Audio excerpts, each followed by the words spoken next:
हाय, मेरा नाम मनीष है और मैं भांडुप में रहता हूँ।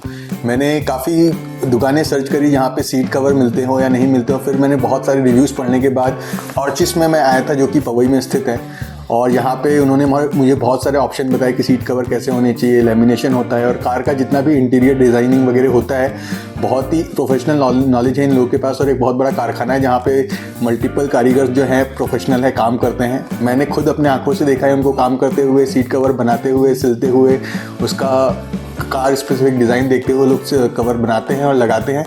तो अभी मुझे मेरी गाड़ी फाइनल फिनिश होकर मिली है और मैं बहुत ही ज़्यादा संतुष्ट हूँ।